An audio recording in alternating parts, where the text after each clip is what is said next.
हाँ जी, तो पूछना ये था, पेट का रिजल्ट देख लिया आप लोगों ने? जवाब मुझे पता है, नहीं ना? होता क्या है, साइट्स क्रैश। ठीक है, जवाब यही है कि साइट क्रैश हो गई, रिजल्ट हम देख नहीं पा रहे हैं। और ये सब कुछ ना सिर्फ अभ्यर्थियों के साथ ही होता है। गत वर्षों हमने देखा कि हम एक मतलब डिजिटल इंडिया में रह रहे हैं और प्राउड भी फील किया। क्यों? क्योंकि हमने जो एक मिशन लिया हुआ था बहुत पहले, 3 4 6 साल पहले, इंडिया को डिजिटल बनाने का, डिजिटलीकरण करने का, और वो हमने लगभग किया भी।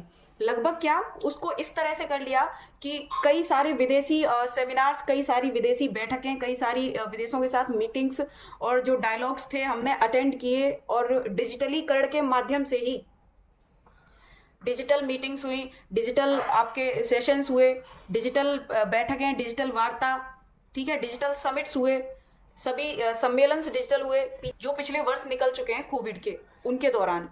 यहाँ तक कि हमने रैलियां भी डिजिटल करी। तो लगा था, मतलब प्राउड फील हुआ था कि हम वाकई डिजिटल इंडिया में रह रहे हैं। हमने इंडिया को लगभग 100% की ओर कह सकते हैं, इंडिया को डिजिटल बना लिया। लेकिन जब बात अभ्यर्थियों की आती है ना, तो डिजिटल इंडिया दूर दूर तक नहीं दिखता। आप देख सकते हैं अपना डिजिटल इंडिया, ये लोग फिर बताते और हैं ऑफिशियली अनाउंसमेंट करके कि UPSSC या कोई भी अन्य आयोग की साइट हुई ठप या क्रैश। आप देख सकते हैं स्क्रीन पर, अभी अभी एक अनाउंसमेंट हुई, इसको आप देख सकते हैं। ठीक है, ये क्यों होता है और सिर्फ अभ्यर्थियों के साथ ही क्यों होता है? क्यों होता है? जब कोई आवेदन करना होता है तब साइट नहीं चलती, जब अभ्यर्थियों को स्कॉलरशिप भरना होता है तब साइट हैंग कर जाती है, साइट ओपन ही नहीं होती। ठीक है, जब अभ्यर्थियों को एडमिट कार्ड निकालना होता है तो कायदे से एक फॉर्म फिल कराया जाता है कि 20 रुपए या 30 रुपए जमा कीजिए, तब जाके एडमिट कार्ड निकलेगा, उसके भी आप पैसे ले रहे हैं। एक मोटी फीस वसूली करी जाती है फॉर्म फिल करने पे। क्या वो फीस जो है वो डिजिटलीकरण में उसका कोई अंश मात्र भी योगदान नहीं होता उस फीस में, कि हम इस सिस्टम को इतना बिल्डअप कर पाए, इतना स्ट्रॉन्ग कर पाए, और सिर्फ अभ्यर्थियों के लिए? बाकी हर जगह हम स्ट्रॉन्ग हैं। हमने देखा चुनावी रैलियां, भीड़ की एक विशाल, मतलब बहुत एक जन सैलाब को हमने संबोधित किया डिजिटलीकरण के माध्यम से। सारी रैलियां हुई वो डिजिटलाइजेशन के द्वारा हुई कोविड के दौरान। लेकिन अभ्यर्थी जब रिजल्ट निकालेंगे तो साइट क्रैश। मतलब तब डिजिटलाइजेशन कहा जाता है? सिर्फ और सिर्फ ये सब सिर्फ एक कैंडिडेट के साथ होता है।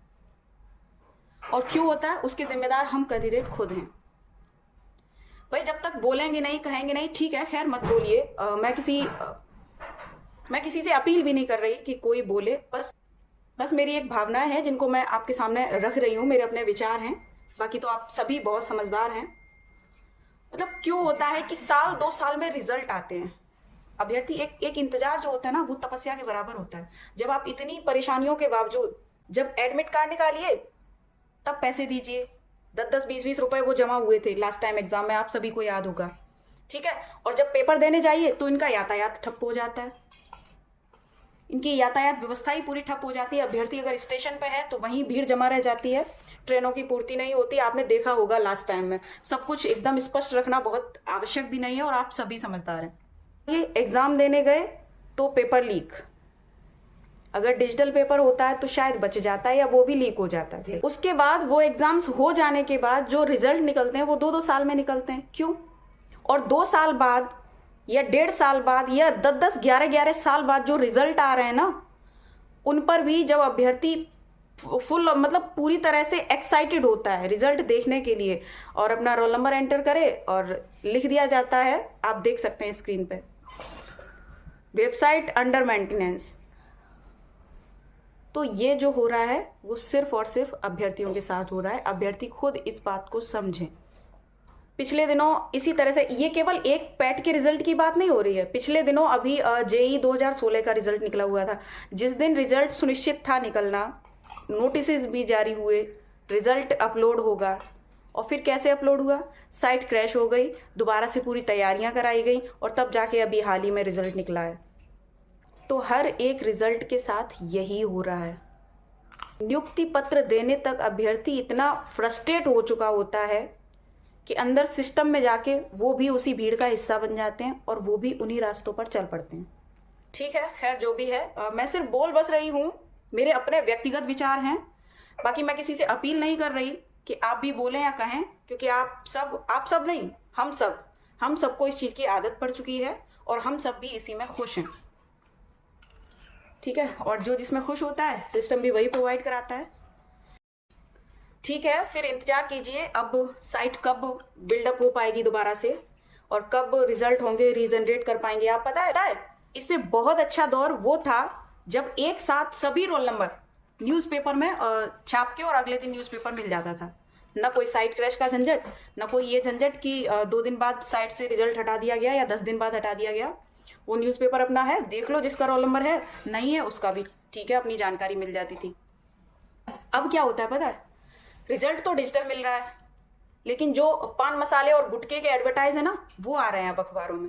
अब अखबारों में स्थान मिला है उनको। खैर बहुत ज़्यादा कुछ नहीं कहना चाहते हैं अब इस बात पे। ठीक है, इंतज़ार कीजिए, हम सभी को इंतज़ार पसंद है और हम लोग कर भी सकते हैं। चाहे वो किसी ट्रेन की लेट लतीफ़ी में हो तो हम लोग स्टेशन पे 10-10 घंटे, 12-12, 14-14 घंटे बैठे रहते हैं। चाहे वो रिजल्ट की बात हो, नहीं, चाहे वो एग्ज़ाम्स की बात हो तो हम लोग 3-3, 4-4 साल इंतज़ार कर लेते हैं। चाहे वो वैकेंसीज़ की बात हो तो हम लोग एक कह सकते हैं एक चुनावी वर्ष जो होता है 5 वर्षों का इंतज़ार कर सकते हैं बहुत आराम से। और चाहे वो एग्ज़ाम कंडक्ट कराने की बात हो तब भी हम इंतज़ार कर सकते हैं। और चाहे वो रिज़ल्ट अपलोड करने की बात हो तब भी हम 3-4 साल बाद तो रिजल्ट निकालते हैं और अपलोड करने के बाद तो इंतज़ार करना ही करना है। ठीक है, मेरा उद्देश्य किसी की भावनाओं को ठेस पहुंचाना नहीं था। आप सबका जो कीमती समय आपने हमें सुनने में दिया उसके लिए धन्यवाद। जय हिंद।